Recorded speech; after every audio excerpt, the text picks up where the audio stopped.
खेसारी लाल के बेटे के कमाई की रिपोर्ट आया सामने।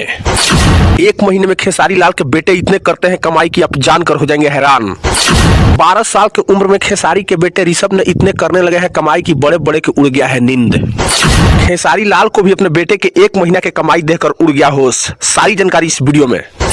आपको बता दें कि भोजपुरी के ट्रेंडिंग स्टार कहे जाने वाले खेसारी लाल यादव के बेटे ऋषभ यादव ने 1 महीने में इतने करते हैं कमाई की आप जानकर हो जाएंगे हैरान।